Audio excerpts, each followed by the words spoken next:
What say you, Richard Alex Murdaugh? Are you guilty or not guilty of the felonies wherein you stand indicted? Not guilty. How shall you be tried? By God and my country. The exact time when Paul and Maggie Murdaugh were murdered. At the end of the investigation, it was obvious.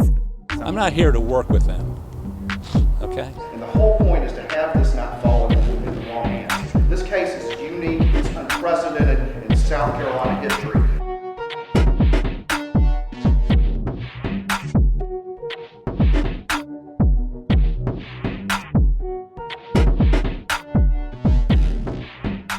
Welcome to Unsolved South Carolina, the Murdaughs, Murders, Money, and Mystery. I'm your host, Ann Emerson. I'm here with our exclusive legal analyst, former South Carolina Attorney General Charlie Condon, and our executive producer, Tripp. We are here today to talk about some of the latest revelations that have come out as a result of the scandal surrounding the Colleton County Clerk of Court, her office, and everything that has transpired seriously over the last, coming up to about a year now.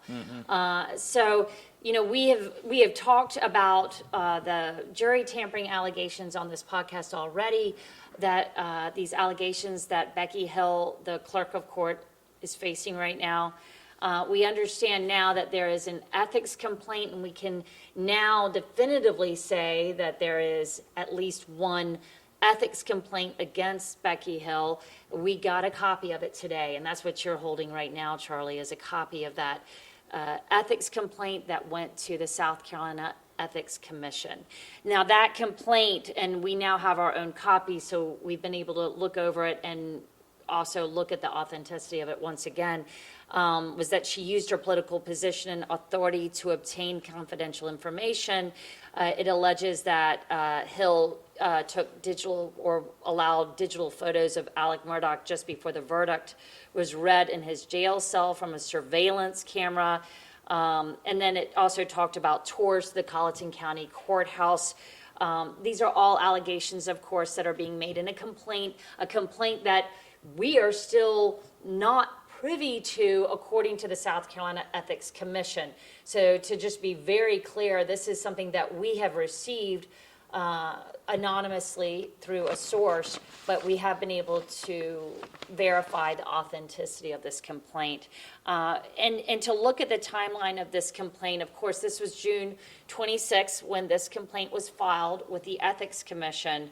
And then once it was filed in July, we now understand that there was the charge of wiretapping that involves her son, Jeffrey Hill, which we're going to get into. I just put a pin in that, but that was in July 20th to be exact, this wiretapping charge within the Colleton County situation. And then August, this is when Becky Hill responded to the ethics complaint, was in August. Now in September, and it's very important to kind of go through this timeline right now before we get started, because September is when she was involved in the retrial hearing motion filed by the Murdaugh defense team, Jim Griffin and Dick Harpootlian, for their client, Alex Murdaugh. This is important because when that was filed, I have now had an opportunity to speak with Jim Griffin about that filing. And what he tells me is he vehemently and categorically denies or even says that he had any knowledge of this ethics complaint. Because, of course, as soon as this ethics complaint came up against Becky Hill, as it sort of surfaced or got leaked, as soon as information started coming out about her son, Jeffrey Hill, being involved allegedly in some kind of wiretapping scheme and a broader corruption probe that's going on, there was a lot of questions. Was this, you know, maybe on social media, out there in the world, rumor mill, would this been orchestrated somehow with the Murdaugh defense team?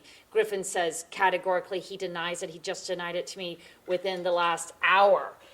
Telling me that absolutely they knew nothing about this. They found out like everybody else did. When he filed the retrial hearing, he actually was asked by media, who's representing Becky Hill?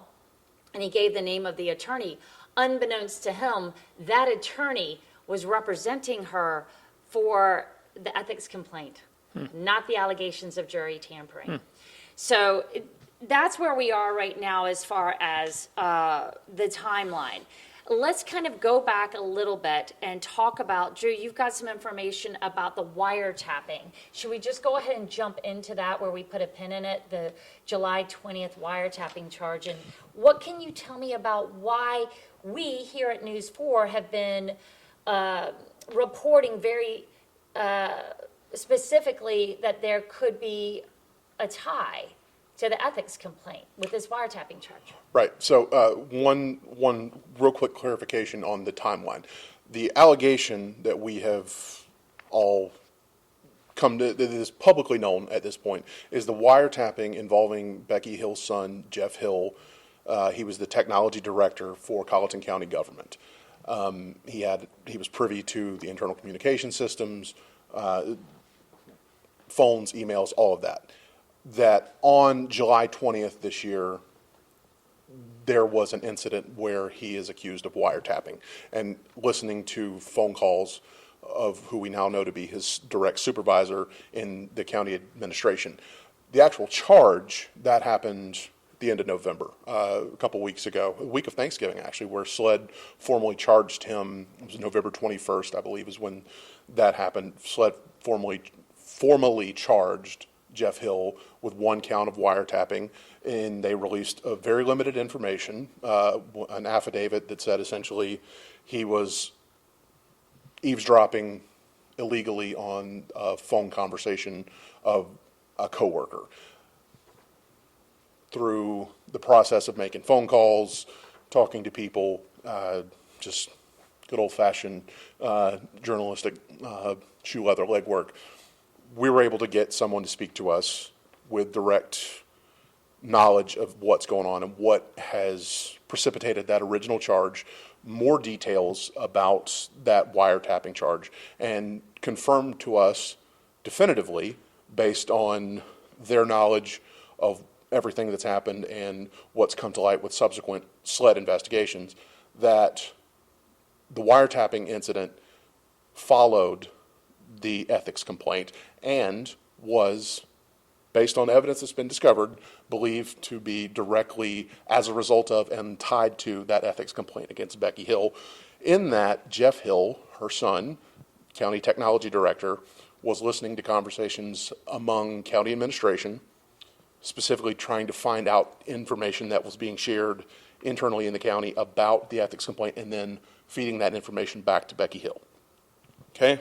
That's a lot. I hope everyone's tracking there. I did. It was good. Yeah. That we confirmed this week. It had been rumored and alluded to. I, with 100% confidence, spoke to someone who would know and would have direct knowledge of what's been taking place, and they confirmed, yes, that's the connection. That's why that's why the charge against her son and the announcement we got last week from, it's been over a week ago now. It was December 5th. Yeah, that we got from the 14th Circuit Solicitor's Office, that they were requesting the State Attorney General's Office to impanel a grand jury and assist in the investigation into a broader public corruption probe in Colleton County. And the solicitor, Duffy Stone, confirmed to me, yes, that does involve what happened with Jeff Hill. And they went to the Attorney General's office and said, hey, we need you guys to assist here, compel testimony,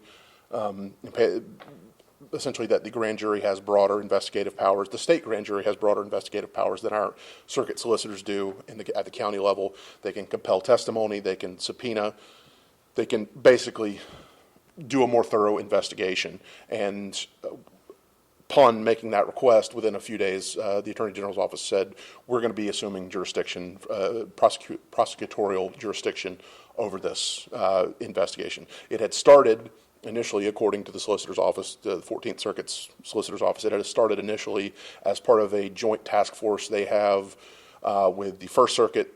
First Circuit would be Dorchester and Orangeburg counties. 14th Circuit would be Colleton, Hampton, Jasper, Beaufort, Allendale. they kind of work together on a lot of cases, and they have that joint task force. They were originally investigating this, escalated it to the state level, and that is very, very serious. We could say that. I mean, there's now a state investigation into public corruption, and we now have it definitively this week that the behavior of at least one person in that scandal is tied directly back to Becky Hill, one person being her son.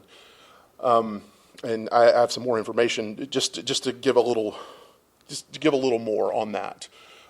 We know that, and I reported, and I've got a deep dive, long written article on our website, abcnews4.com, that I posted earlier this week. And in that I mentioned, as part of that investigation, confirmed, Becky Hill's county-issued cell phone was seized by SLED, state investigators, and is now in state custody as evidence pursuant to that state investigation into the public corruption probe and the wiretapping.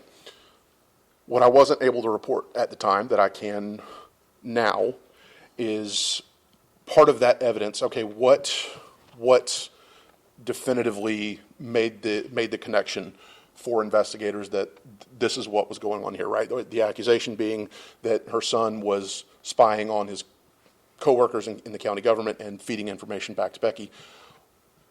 Essentially, it wasn't just wiretapping of phone calls. It was an email, at least one email, likely more, that was relayed, the contents of which were relayed, believed to have been relayed back to Becky Hill. And the timing being serious and conspicuous because I mentioned Becky's county cell phone was taken. We now know and have been reliably informed that that cell phone, about the time that the county got wind in July, about the time that county employees got wind that something was not right and grew suspicious that they were being spied on internally, there was an email sent, and the same day that email was sent, Becky, who, as part of her elected position, she was issued a county device, county cell phone, on the county cell phone plan. We're informed Becky, when that happened, transferred her pre-existing personal cell phone number and transferred her line basically onto that county phone plan so she could keep her number. We would all do something like that. We would all hope to do something like that. You had the same phone number for, golly, how many years? You don't want to lose that phone number and have to go through the process of, hey, every contact in my phone book, pretty much, like, understandable. Transfer the line onto the county plan. Well, when this news comes out about, hey, there's something fishy going on here, the evidence shows that on the same day, apparently Becky went to the phone service provider and transferred her phone line off the county plan and back into her personal, back to her personal oversight, essentially. To our own plan? Yes. Okay. Transferred the number off the county plan. And that in part is where the dots become connected. And the further information where it's apparent that information is being sourced back from this apparent wiretapping scandal, and the information is making it back to Becky Hill. That's the level of seriousness we're dealing with here, where we have a county employee spying on internal county business, and allegedly, and then feeding it to another county employee. And what's more, that county employee happens to be his mother, who we now have confirmed is the subject of an ethics complaint. We're going to get more into that ethics complaint and the substance of it in just a moment. But I mean, that's the gist, huh? Yeah. That's the gist of what we're dealing with. Yeah, it's a huge deal, and I go more into the actual complaint against Jeff Hill in the online story, but I mean it goes beyond. It gets just sorted. Yeah, there's allegations of harassment beyond just the wiretapping, and that's where it gets really in the weeds and really scandalous. And I just need to clarify, for the sake of us, and I know we have a much broader audience. We have a much broader audience than just the Walterboro, Hampton, Charleston, Somerville region, Right, Beaufort, Low Country. the Low Country of South Carolina. I know our audience is much broader, but I want everyone to remember who's listening to this. We are we are part of a television news operation in a broadcast television news operation in Charleston, South Carolina. Walterboro, Colleton County is part of our coverage area. Hampton, really not so much. Beaufort, not so much. They're a little bit outside of our actual broadcast zone. We do cover them to an extent when it's newsworthy, but Walterboro, Colleton County, where this alleged public corruption has occurred, it's directly in our coverage area, and something, understand TV stations, broadcast TV stations, we exist with an FCC license and an FCC mandate to provide a public service, and that includes government watchdog reporting. So that's why we really felt compelled to dig into this particular aspect of what's going on with Becky Hill, because I mean it's not just that we're feeding what we now know to have become a national, international news story, and with tons of attention on it. This directly impacts taxpayers and voters in our public service area, who we're obligated to serve, and That's a good we're not point, Drew. we're not going to back away from that. We're not going to back away from that anytime soon, just because it impacts. There's broader implications, right? Because Becky is an elected official. The clerk of court in your county in South Carolina is elected. Yeah, and we're paying the bill, exactly. Yeah, and if there's behavior like this going on, that we're now obligated to stick with it and see where it leads, even if it's uncomfortable. And because what we're about to get into here, and I'll step off my soapbox here. I have taken accountability for this. We all have to acknowledge this. And you'll go back and listen to past episodes of this podcast and what we've reported, and hear us glowingly praise Becky Hill and thank her for what she did for us and what she's done for our colleagues in news, and the job they did in Walterboro, making that Murdaugh trial highly successful from a logistic standpoint. And all of our personal interactions, we can, to a person sitting here, as you're listening to this, me, Charlie, Ann, we can say nothing but great things to say about Becky. Kind, wonderful interactions, but that's the double-edged sword of what we do sometimes. It's not that we want to be pursuing this and going with uncomfortable and potentially salacious details, but it is, and this is such a cheesy line, but it is what it is. Well, it's a good point, Drew, and thank you for bringing that up, because I think that we need to, both of those points were incredibly important, with that this is part of our viewing area, so this is something that we need to be doing, and everybody that works in as local journalists, as many there are of us left in the world, have to stay vigilant, no matter how much you like the person or, that is in this elected. You've been there up close and personal with that whole scenario as the South Carolina Attorney General, right? I mean, it is a double-edged sword. What do you take away, Charlie? I mean, you just got that, and everybody did, this huge sort of outline of, basically what we've been hearing, seeing, being able to claim, confirm, talk to people. What do you think about what's unraveling right now? A couple of reflections. The Murdaugh case, as we've talked about many, many times, has so many twists and turns and developments. This one, to put it sort of in the pecking order of things, it's as surprising as any, because we did think, as we saw the trial unfold, that the job was being done just so professionally and just so well done. So we had the jury tampering allegations, and there's back and forth on that. Now one natural thought would be, well, this is a defense plan to further muddy the waters. That apparently is not the case, from what we can tell. And so then you start stepping back, well, what's the motivation here? And it looks to me as if the motivation would be a son trying desperately to help his mother. Right. But you would have thought, or would hope to think, and again, these are allegations only at this point, that cooler heads would prevail relative to what may or may not have been done.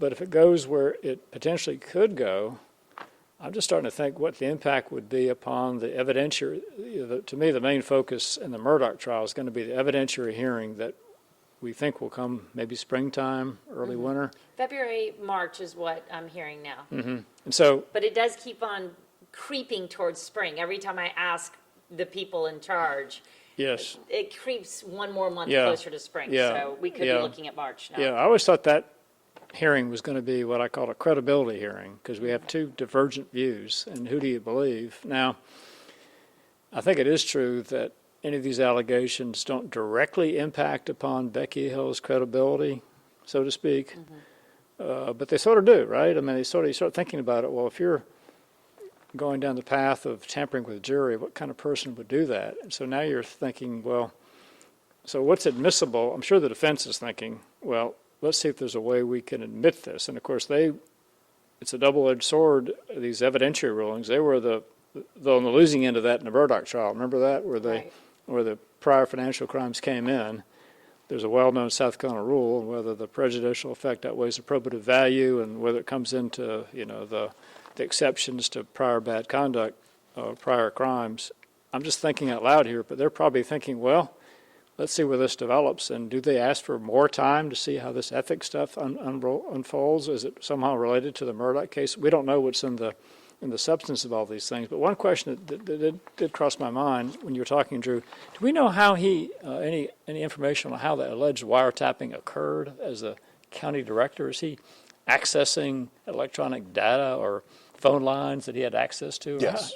It was essentially His job too. manipulating the program, the internal communications programs they use, so that he could listen in on phone conversations of primarily his direct supervisor, the deputy county administrator for Colleton County. That's what they're alleging. And it also came out in the wash, based on what I was told about the ongoing police investigation, state police investigation. It has come out in the wash that also included emails of county administration, and that was accomplished through his position as his position as director of technology for the county.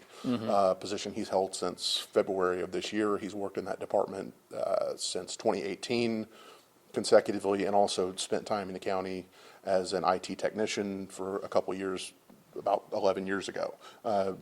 Left, went on to other employment, came back about 5 years ago, and has worked in the county's IT department for 5 consecutive years. So he would know how to do things. Yes. And so the allegations then, it's the son trying to help the mother. And so the allegations would be that using his expertise and his position, he then was trying to monitor the county's view of the allegations, the ethics allegations against his mother. Yes. Well, and at that point, the ethics complaint, and we should absolutely go through some of these ethics complaints, because it ties back to what you said earlier, which was, why would this hit her credibility as a witness for the evidentiary hearing?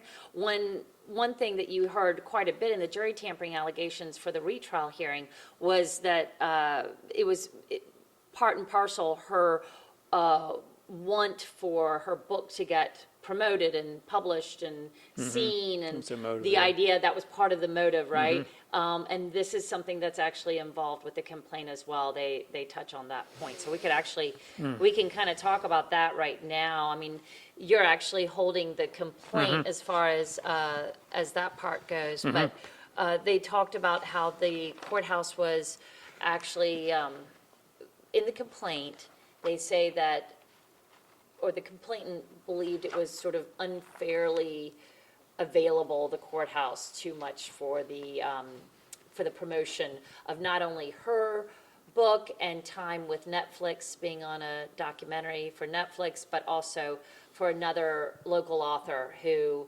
she agreed to have time to promote his book as well. So the complainant kind of brings in another local author as well, saying that, once again, the courthouse is being used for time that is not, in this, in the complainant's opinion, appropriate.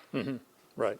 So it does, it gets Public- right back into the book. It gets back into the book that Becky wrote. The book. The book that Becky wrote. Yeah, it's amazing how this is all sort of rolled together. And just trying to think in my head, again, I haven't researched this, but just how the defense would approach the evidentiary hearing with this information.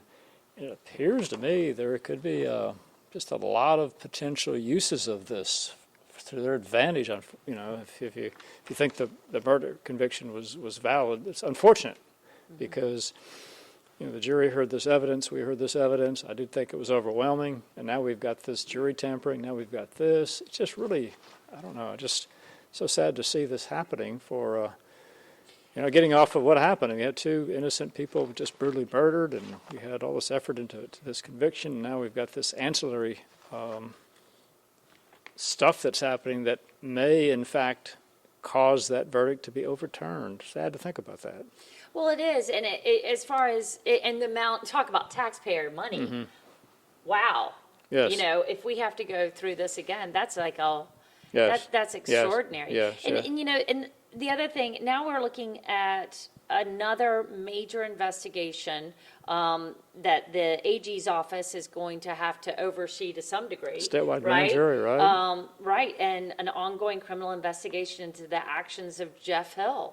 We're looking at more money pouring into this. Do we think Creighton Waters is going to run this investigation? We don't know. We don't know, and they've been very clear not to tell us one way or the other, right, Drew? Right, and you would, it would follow that the state grand jury division, due to their intimate involvement with other aspects of this case, they likely would not. It would certainly carry the appearance of too close to home conflict of interest there, with everything else going on, for them to also investigate this. And even the same people from SLED who've been involved in other aspects of the investigation, it would seem like they would have to find completely new people to come in and take a look at it with what's going on, just because of how close all of it is and how Right, it's how intertwined. Well, we'll say the state does have the possibility of saying this is completely separate, it's not involved with the jury tampering, let's keep all this out, let's keep it simple. Something tells me, though, that the defense is going to be working overtime. That's why the natural thought would be, well, they're behind this because it helps their case. And I have to think that it may well indeed be quite helpful.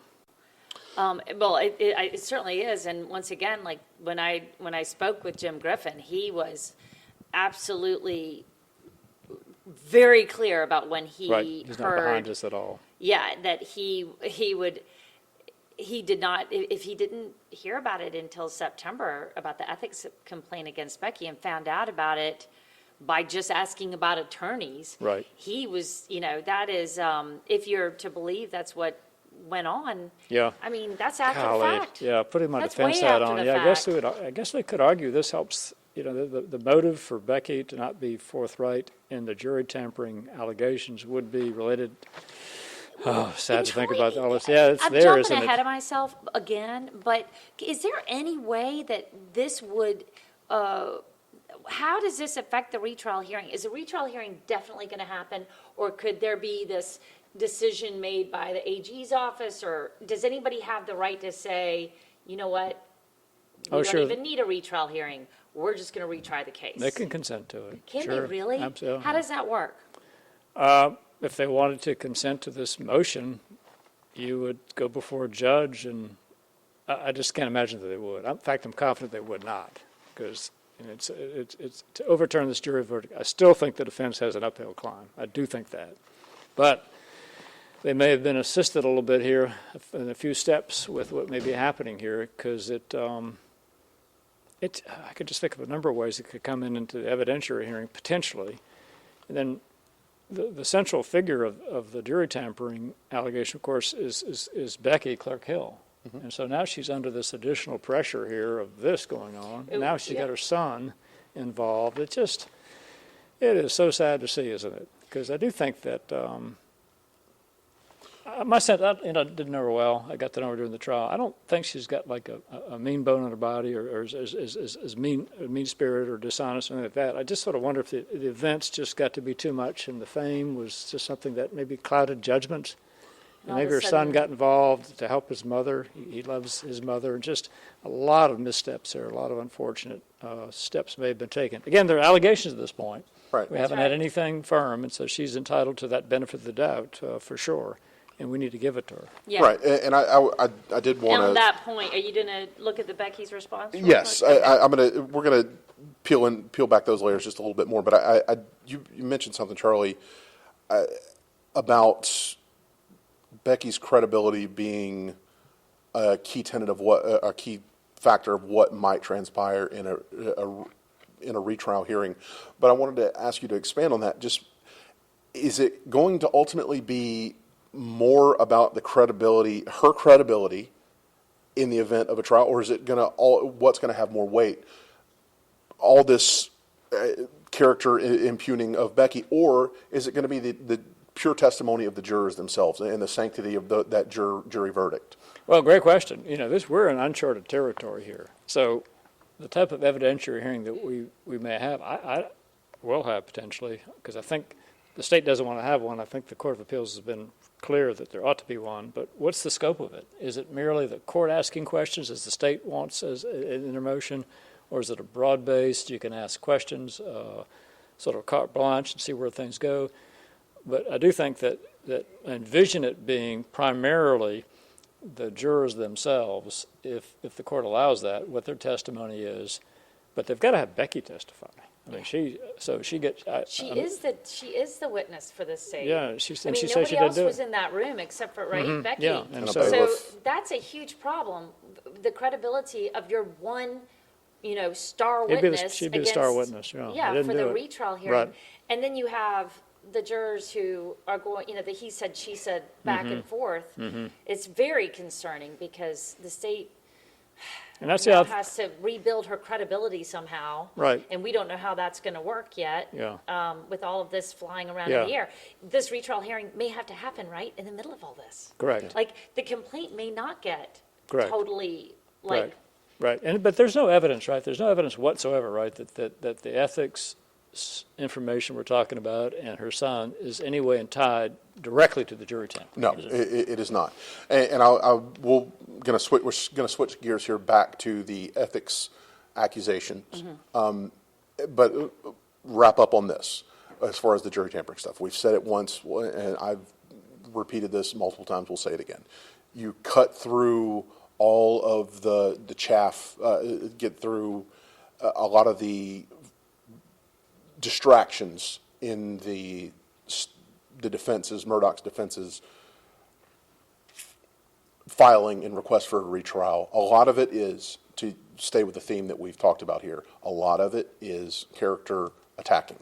It's attacking Becky's credibility and character. But when you get down to brass tacks of what the substance of the actual accusations are that would speak directly to the outcome of the trial, the defense spoke to one juror who produced an affidavit that said, yes, Becky mentioned, do not believe Murdaugh's testimony, don't be fooled by his testimony, and watch his body language.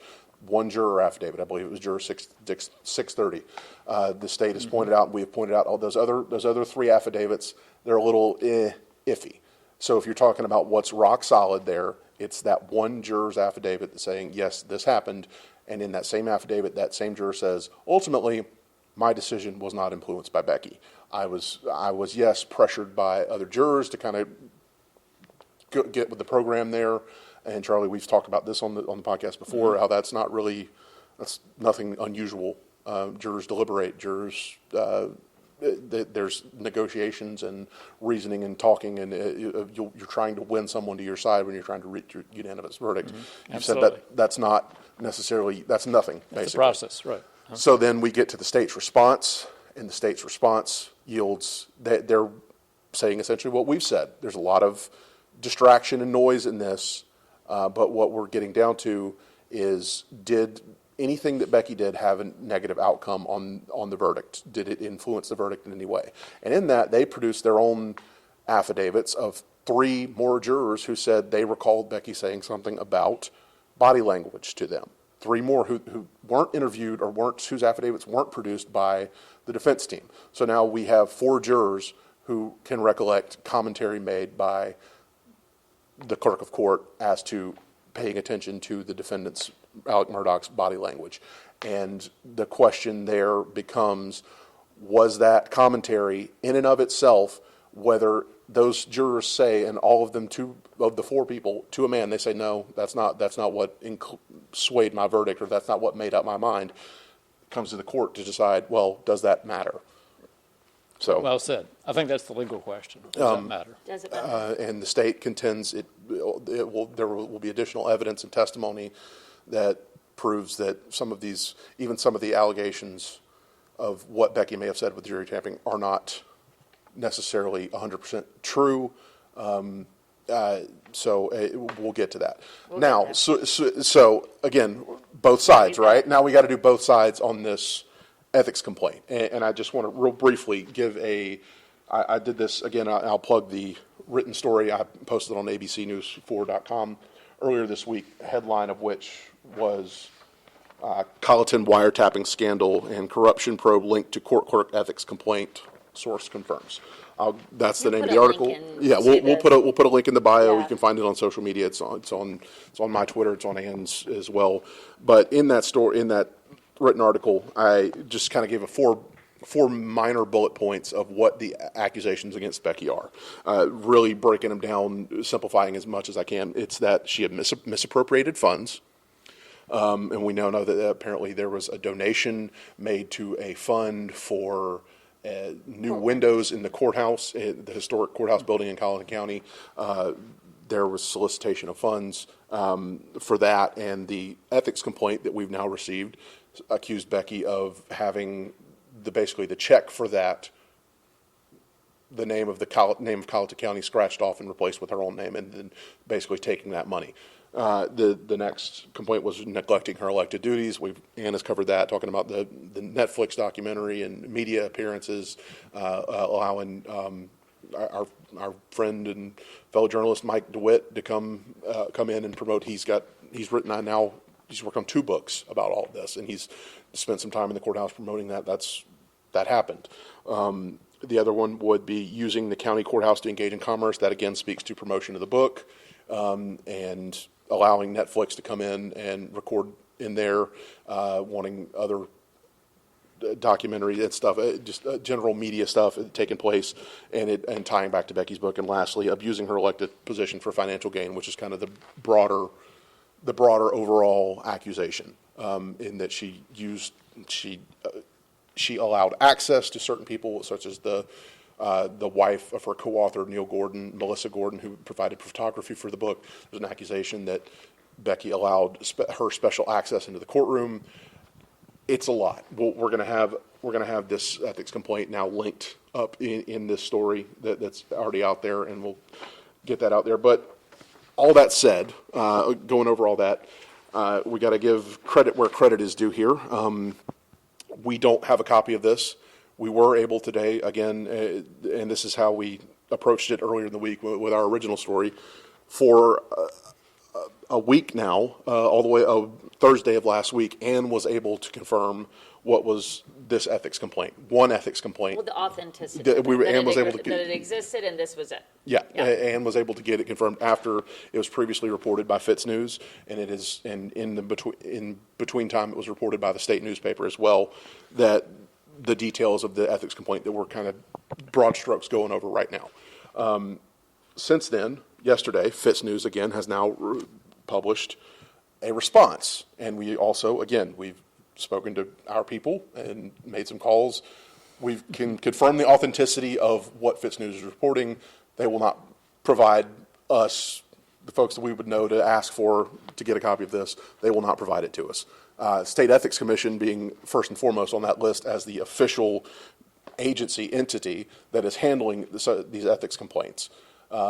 State Ethics Commission, and I want to give some backdrop to why the people we're speaking to have been very reluctant to give us anything as far as actual documents. It's that these proceedings are supposed to be secret. These ethics complaints, any ethics complaint against an elected official in South Carolina is supposed to be So much for that here, yeah, right? it's Right. supposed to be sealed, secret, Wrong case. public, not an official public record until the state ethics commission policy is that they do an initial investigation, fact finding. They'll have their discussions and they'll decide, okay, is there enough here that we need to launch a full investigation and have a hearing on this? And if they decide yes, then if they call a hearing and a hearing on an ethics complaint, then all of it becomes public record. No hearing has been called yet that we're aware of. The next time the ethics commission is going to meet will be next Wednesday, I believe, the 20th or 21st. 21st, yeah. The 21st, next December 21st is the next scheduled meeting of the State Ethics Commission. No agenda has been released yet, so we don't know what they're potentially going to discuss in that. And my point to that is this ethics complaint has been out since June. The response has been published is out since August.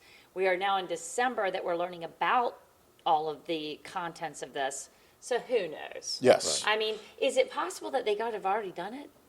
Yeah, they could have already, and we don't think that that's the case, but we don't know when or if this is going to be, like when we reached out to the State Ethics Commission, they said we can't confirm or deny that this even exists. So we had to go back, we had to back channel it to find out, yes, that it exists and that the contents of it are authentic. And we've now had to do that with the response that was apparently provided to Fitz News yesterday. And I'll get into that a little bit, which is the point of the response is by Becky to say, none of these allegations are true. They're all mischaracterized. There's key details left out in the accusations. They're exaggerated or they're just out and out wrong. Did you find her response persuasive? I'll be honest in that I have not digested it thoroughly enough and spent enough time picking it through line by line. I just looked at it and it's pretty direct and to the point, but there were some things in there that still raised my eyebrows. Like one that just sticks out to me is it was speaking directly to the admission or the accusation. I'm sorry, it was speaking directly to the accusation that she was accepting money for tours and not accounting for the money and then misappropriating funds that they received. In that response, there's a pretty categorical, no, that's not what happened. But at the same time, an admission that, well, some of the bailiffs who work for the court, they would accept tips to go provide tours. And that one to me, just okay, well, why is a government employee accepting a tip? During normal business hours, in other words, the courthouse was opened up and there were tours and people would. And so somebody will just tip the bailiff? Yeah. Can you do that, Charlie? I'd have to think about that one a long time, but I do think the better practice would be certainly not to do that. And then apparently, again, Sorry, and this Yeah, is, I mean, Not to it'd be put one you on the thing. spot. Well, it'd be one thing to thank somebody for extraordinary service, it's done all the time, and then later on give them a gift or something. But it almost sounds as if it's kind of a commercial operation, right? It sounds a little bit, and using the government building, the courthouse, for commerce. And that's the underlying thread of the ethics Right. accusation. Of course, I guess they're not requiring a tip, so I'd have to think through that. But It's just, it all kind of gets back to the fame here, isn't it? The fame of the trial. right. And in those folks' defense, I do think that the amount of attention they got was unheard of. And we I'm saw sure everybody in thousands their of people. church or school or family, I saw you there, And, fame does have a way, right, of people maybe losing perspective and judgment. And so I do think that if you step back from this, I think, I'm not defending it happening, but I do think it helps with the motivation. They weren't nefarious about this. It was just, they got loose with it. They had all these famous personalities in there, and the fame kind of continued afterwards. And You just wish there were, I thank him to this day. I had an ethics officer when I was Attorney General of South Carolina, and I always would ask him, and boy, he was Dr. No. In other words, you cannot do that. And looking back, it was very frustrating, right? Well, what do you mean I can't do that? Well, it's just, whatever. And so it's almost too bad there wasn't somebody kind of over all this, maybe the county attorney, running it by them. Can I do this? Can I do that? Gatekeeper. And just would say no, and No, would have somebody, Dr. looking back. So and Becky's book, I read that, and that was sort of a big thing in her book, right? How she talked about people wanting to come by and see where things were, and so she wasn't hiding it. Right. No. So I can just sort of imagine the bailiffs being there and someone just being very thankful and giving them a $10 bill or whatever. So it's innocent enough, but when you put it in the context of jury tampering, wiretapping with an arrest warrant, by the way, I think one thing that is here, which we need to talk about, is the fact that we got the ethics, which are some softer allegations being made, but he was arrested for a very serious crime by the state law enforcement division. So someone in the higher up there just probably, I assume, I don't know if that's an AG decision or the local circuit solicitor decision, but someone decided in conjunction with state law enforcement division to arrest. So they would know where they want to go with this. And so that was a very serious step when I saw that this thing has some real meat on the bones. Yeah. Now you're fleshing it out. And by the way, kudos to you, Drew and Ann, for the work on this. It looks like terrific investigative journalism. Thank you. Thank you. Yeah, it's been a journey this past week. We haven't looked up, I don't think. Did you want to hit any more of those points before we wrap up today? I know we've got to go in the next couple of minutes. Just to say again, I'm basing the rebuttal essentially off of what I'm reading secondhand from a article, Jen Wood at Fitz News, their online news website. They put essentially a expansive document that includes what we have been told, yes, is authentic response from Becky Hill's camp to all the. Apparently, there were 2 ethics complaints against her. We have been able to confirm and and now hold in our hands a copy of one. There's a second one apparently it was outlined in that response, and that Fitz News had been reporting. Nobody we've been able to talk to about it can say one way or the other to us that it's authentic and can tell us anything about it. On the record, any sort of confirmation on that. Not that we're questioning its authenticity from anyone else reporting it. It's just being transparent here. We've seen it. We know it exists. We've tried our best to independently confirm it before we get on here and talk about it, and not just parrot and repeat what you've seen elsewhere or heard elsewhere. But with at least for the second ethics complaint, we've been unable to do that. I just wanted to real quick make a circle back to the kind of the nexus of all this, which would be Becky's book, Behind the Doors of Justice, the Murdaugh murder trial. We very early on in this, when it was so deeply talked about with the jury tampering stuff and the accusations and the motion for the retrial, we reached out to the State Ethics Commission at that time, and then at that point, they told us yes. We asked for a copy of a formal opinion that was issued by the State Ethics Commission on whether Becky could write the book and whether it would be an ethics violation to write the book and publish the stuff she put in it. And that I'm just reading from the opinion itself here, which we have a copy of it, and this has been out there for a while, but in the opinion of the commission staff, it seems unlikely writing a book would fall within your official responsibilities as clerk of court, and that would mean it's not then necessarily unethical for her to write the book, but it did put the onus. Boy, that's a double, triple negative. I was like, yeah. wait, it's not unethical, or is it not unethical? It's not on its face unethical for her as a clerk of court to write a book about a trial that was under her purview as clerk of court in the county. But they did caveat it, right? And they said, it's ultimately up to you, Becky Hill, to look at these criteria and decide for yourself whether you can go forward with the book. And what those were public materials. Did Becky use a government-issued device or her position? What anything that was allocated to her, or unless it was incidental, did she use it to contribute to the book at all? Yeah, right?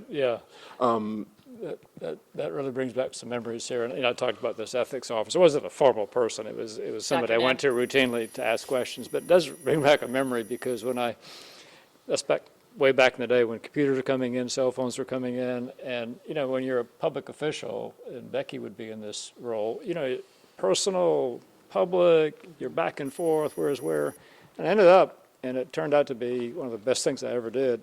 I decided, I don't know what's personal or private here. You could say this. So every month I put $100 in the general fund for my personal, to say, if someone accuses me of using something, there's a documentation of $100 to cover any would-be expense. And sure enough, within just a couple months of starting to do that, I got this big, huge, I won't name the names here, but it was someone not friendly accusing of unethical. So, okay, whatever the amount in question was, I think minimal.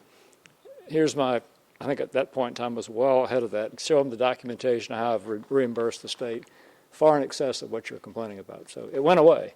So it's almost too bad that Becky didn't think about or think sort of proactively. She's in the hot seat, so to speak, a public official. She's at a really high level now. She's writing a book. It's just too bad there wasn't some way she had some defensive mechanisms in place there that would prohibit or protect her going forward. But here we are. Or just not having your son as the IT director may That- help too. Yes, well, do we think, that's another question. Was he asked to do this, or did he did it on his own? That's the other question. And that's where we get, where it's going to become speculation on as far as the criminal side of it, who knew what, and is. Again, I mentioned earlier, we've been told through the ongoing state investigation into this, there's evidence that on the day that the county learned that there was something nefarious going on with the internal communications and that they were possibly being monitored, it's alleged that, and this baffles me, and I've spoken with people who've told me this, and I've asked them to repeat it and triple and double clarified this to make sure that I'm not, because it baffles me. But the idea that,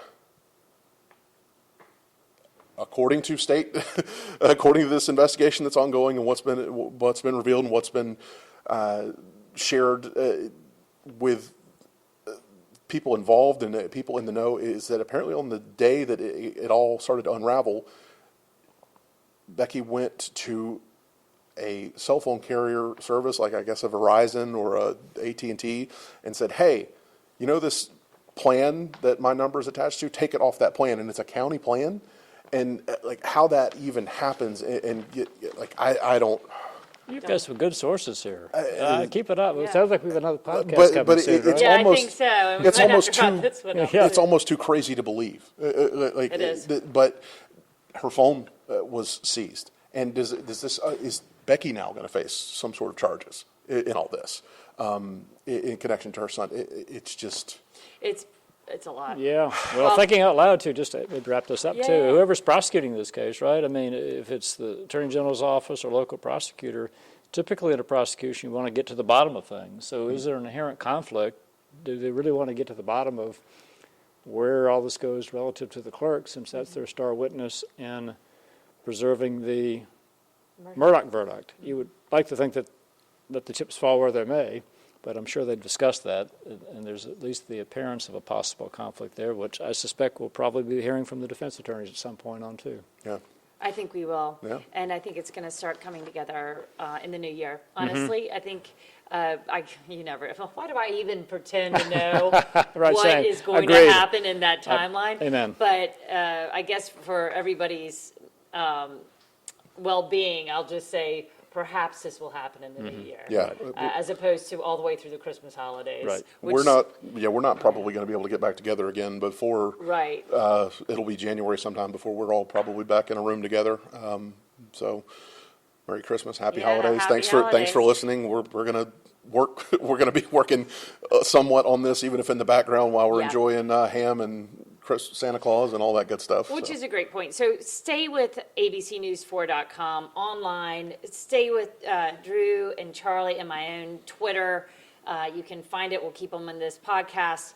Keep, as much as you can. We're always open for any dialogue. So you can always find us on our Twitter. If you've got questions, you can ask us directly. And we'd love to hear from you. But for now, I'm going to sign off because I know we've all got to get on the air in just a little bit. So we will be back with you as soon as possible. And certainly as we have new breaking information about this, we're going to be sharing it with you as soon as possible, as quickly as possible. So I'm signing off for possibly 2023. I'm not promising, but possibly. I'm Ann Emerson. I have Charlie Condon with me, Drew Tripp, Maxwell Harrison running the world behind us and keeping us straight on the camera and everything that ends up on our podcast. So thanks so much, and we'll see you soon.